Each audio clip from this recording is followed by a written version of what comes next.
एक मुजरिम ने दी बीरबल को चुनौती। आगरा के शानदार दरबार में उस दिन कुछ अलग सा माहौल था। सैनिकों की कतारों के बीच एक दुबला-पतला लेकिन घमंडी चेहरा लिए आदमी को जंजीरों में बांधकर लाया गया। उसकी ठोड़ी ऊंची थी, आंखों में दहशत नहीं, चुनौती थी। अकबर ने उसे घूरते हुए पूछा, तुम पर कई अपराधों के आरोप हैं, डकैती, छल, धोखाधड़ी और हत्या तक। तुमने सरेंडर क्यों किया? कैदी मुस्कुराया, क्योंकि मैंने आज खुद आकर गिरफ्तारी दी है, बादशाह। और मैं किसी सजा से नहीं डरता। मैं बस एक बात चाहता हूँ, एक मुकाबला। किससे? अकबर गरजे। कैदी ने सीधा बीरबल की ओर इशारा किया। मुझे बीरबल से मुकाबला चाहिए, अक्ल का मुकाबला। मैं यह साबित करना चाहता हूँ कि इस साम्राज्य में दिमाग मेरा सबसे तेज है। अगर मैं जीत गया तो मुझे आजाद किया जाए, और अगर हार गया मैं खुद सजा स्वीकार करूंगा। पूरे दरबार में शोर उठ गया। यह पहली बार था कि एक अपराधी बीरबल को खुलेआम चुनौती दे रहा था। अकबर ने बीरबल की ओर देखा। तुम क्या कहते हो? बीरबल ने शांत स्वर में कहा, चुनौतियां दिमाग की नहीं, चरित्र की होती हैं। लेकिन अगर यह साम्राज्य की प्रतिष्ठा का प्रश्न बना दिया गया है, तो मैं यह चुनौती स्वीकार करता हूँ। कैदी ने ताली बजाकर कहा, तो खेल शुरू। कैदी ने कहा, इस मुकाबले में 3 चरण होंगे। हर चरण में मैं कुछ करूंगा और बीरबल को उसे रोकना होगा। यदि वह नहीं रोक सके, एक एक कर सारे अपराध उन्हीं के नाम लगते जाएंगे। पहला चरण उसी शाम शुरू होना था। पहला चरण, आगरा में लूट। रात को अचानक सूचना आई, आगरा बाजार में भारी लूटपाट हो रही है। अकबर और बीरबल स्वयं घटनास्थल पर पहुंचे, पर वहां सब शांत था। दुकानदार हंसते हुए फल बेच रहे थे, कहीं लूट का नामोनिशान नहीं। अकबर गुस्से से बोला, कैदी ने झूठी सूचना दी। लेकिन तभी बीरबल अचानक पानी के घड़े के पीछे छुपकर बैठ गए।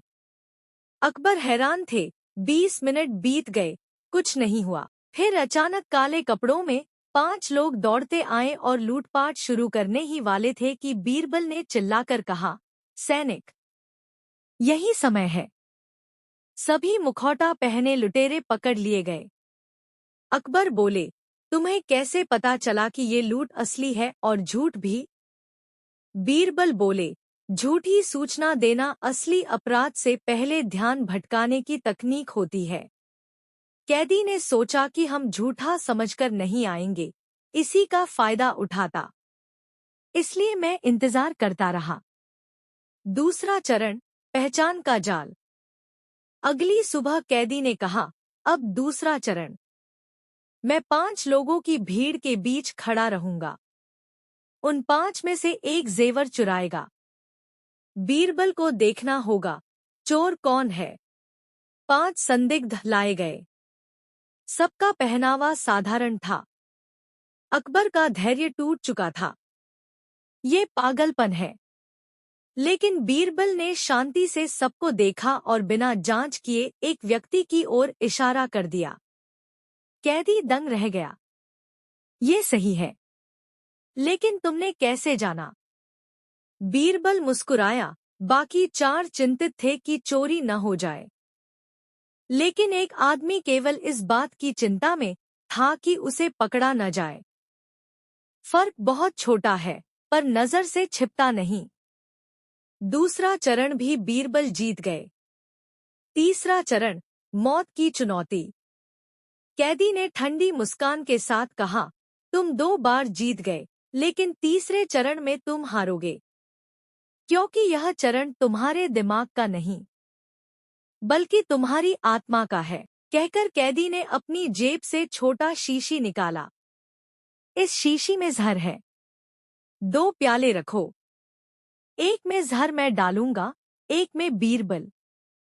फिर प्याले बदल दिए जाएंगे और हम दोनों पिएंगे, अगर तुम बचे तुम जीते, अगर मरे तुम हारे। दरबार सन्ना। अकबर ने कड़क स्वर में कहा, यह पागलपन है, मैं इसकी अनुमति नहीं दूंगा। कैदी बोला, तो मुकाबला रद्द। और मैं जीत गया। बीरबल शांति से बोले, नहीं बादशाह सलामत, मुकाबला होगा। 2 प्याले सामने रखे गए। कैदी ने जहर डाल दिया। बीरबल ने भी जहर डाल दिया। फिर उन्होंने प्याले बदल दिए। दोनों ने एक साथ पी लिया। कुछ क्षणों तक सब मौन। फिर कैदी पागलों की तरह हंस पड़ा। तुम हार गए बीरबल। मैं जहर पी ही नहीं सकता। मुझे जहर से रोग प्रतिरोधकता है। बचपन से मैं जहर लेता रहा हूं, इसलिए मौत मुझे छू भी नहीं सकती। लेकिन तभी उसका शरीर डगमगाने लगा। कदम लड़खड़ाए, सांस रुक गई और वह गिर पड़ा। पूरे दरबार में सन्नाटा। अकबर चौंके, बीरबल, तुमने कैसे? बीरबल ने कहा, मैंने अपने प्याले में जरा भी जहर नहीं डाला था। मैंने सिर्फ उसे विश्वास दिलाया कि दोनों प्यालों में जहर है। उसने खुद अपने प्याले में जहर डाला और जब प्याले बदले गए उसने अपना ही जहर पी लिया। अकबर स्तब्ध रह गए। तो तुम जानते थे कि वह जहर का आदी है? बीरबल बोले, हाँ, क्योंकि वही आदमी जहर पी सकता है जो यह जानता हो कि कब और कितना पीना है। लेकिन इस बार वह विश्वास के नशे में सीमा भूल गया। अकबर बोले, आज तुमने दिमाग के साथ साथ साहस भी साबित किया है। बीरबल ने शांत स्वर में कहा, जहां अपराधी दिमाग से जीतने की कोशिश करता है वहां वह अपनी चालों का गुलाम बन जाता है, और जो अपनी चालों में कैद हो वह जरूर हारता है। उस दिन के बाद एक ही पंक्ति दरबार में अक्सर दोहराई जाती रही। अपराध दिमाग से शुरू होता है और दिमाग से ही खत्म किया जाता है। आगरा के दरबार में वह घटना कई दिनों तक चर्चा का विषय बनी रही। चतुर और शातिर मुजरिम की मौत के बाद आखिरकार सन्नाटा लौट आया था। लेकिन बीरबल के मन में एक अजीब बेचैनी थी, जैसे कुछ अधूरा हो, जैसे कोई परछाई अभी भी पीछे घूम रही हो। एक शाम महल के पुस्तकालय में अकबर ने देखा कि बीरबल किसी पुरानी रिपोर्ट को गहराई से पढ़ रहे थे। अकबर ने पूछा, क्या इतना जरूरी है बीरबल? वह मुजरिम अब इस दुनिया में नहीं, उसकी कहानी खत्म हो चुकी। बीरबल ने धीमी आवाज में कहा, बादशाह सलामत, बात यही तो है। हर कहानी का अंत ऐसा नहीं होता जैसा दिखता है। वह आदमी भले ही मर गया हो, लेकिन उसकी चालें, उसकी सोच, मैं उसे पूरी तरह समझ नहीं पाया। कोई अपराधी तब तक नहीं हारता जब तक उसकी हर वजह खत्म न हो जाए। अकबर चुप हो गए। बीरबल का मन कह रहा था, खेल खत्म नहीं हुआ। उस रात महल के द्वार पर पहरा दोगुना कर दिया गया, पर भोर होते ही आगरा में अफवाह फैल गई, जिस मुजरिम की मौत हुई थी उसका शव गायब है। शव कब्र से नहीं, बल्कि महल की सुरक्षा कैदगृह से गायब हुआ था। दरबार में खलबली मच गई। अकबर गुस्से से बोले, ये असंभव है। बिना चाबी के कोई अंदर नहीं जा सकता। बीरबल ने गहरी सांस ली। किसी बाहरी ने नहीं, बल्कि अंदर के किसी ने शव चुराया है। अकबर का माथा पसीने से भीग गया। उस शाम दरबार में एक महिला आई, दुपट्टे में चेहरा ढका हुआ। वह रोती हुई बोली, मैं उसी मुजरिम की पत्नी हूँ जिसे फांसी जैसा खेल बनाकर मार दिया गया। उसका शरीर मुझे वापस चाहिए। अकबर भड़क उठे, तुम्हारा पति अपराधी था? महिला तड़प कर बोली, तो क्या अपराधी इंसान नहीं होते? क्या मुझे उसका अंतिम संस्कार करने का हक नहीं? कुछ पल के लिए दरबार में नीरवता छा गई। अकबर ने आदेश दिया, अगर शव कहीं मिले विधि अनुसार सौंप दिया जाएगा। महिला ने दरबार से जाने से पहले बस एक नज़र बीरबल पर डाली, और उस नज़र में विनती नहीं, चुनौती थी। उस रात दरबार के सैनिकों को शहर के बाहर पुराने श्मशान के पास कंबलों में लिपटा शव मिला। शरीर वही था, लेकिन एक चीज अजीब थी। शव के होठों पर मुस्कान थी। लोगों की रूह कांप गई। बीरबल ने आदेश दिया, शरीर को बिना किसी शोर के महल लाया जाए, कोई बाहरी न जाने। जैसे ही शव को कक्ष में रखा गया, बीरबल की निगाह उसके हाथों पर गई। नाखूनों पर हल्की स्याही थी, जैसे मरने से कुछ पल पहले किसी को छूने की कोशिश की हो। बीरबल समझ गए, शरीर चुराने वाला व्यक्ति वही नहीं था जिसकी पत्नी आई थी। वह कोई और था, और शव से कुछ लेने आया था। लेकिन क्या? अगले दिन तड़के ही आगरा से एक महत्वपूर्ण खजाना गायब हो गया। शाही दस्तावेजों की मुहर, वही मुहर जो पूरे हिंदुस्तान में राजकीय आदेश लागू कर सकती थी। अकबर ने अपने सिंहासन की मूठ कस ली। अब समझ आया, यह साजिश मौत से पहले शुरू हुई थी।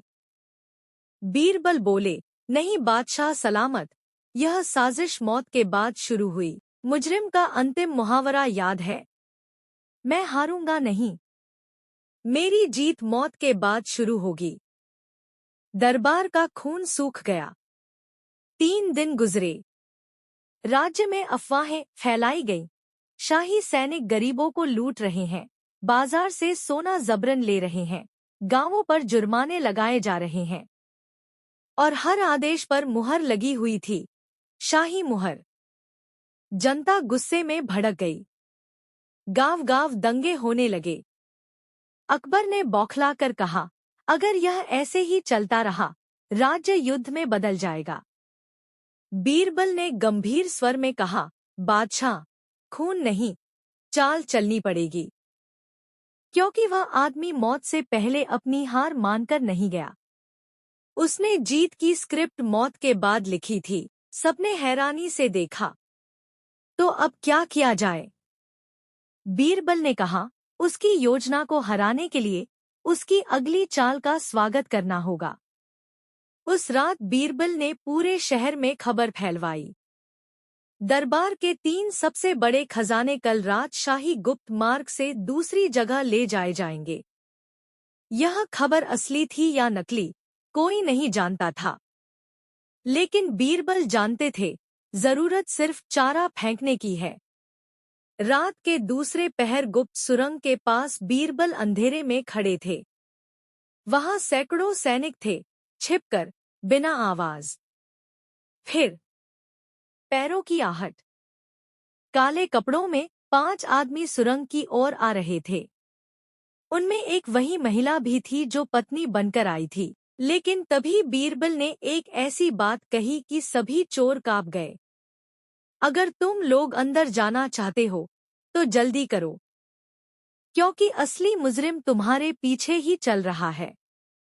चोर रुक गए, और पीछे से एक आवाज आई, धीमी, डरावनी, तुम्हें पता था कि मैं यहाँ आऊंगा। मौत के बाद भी।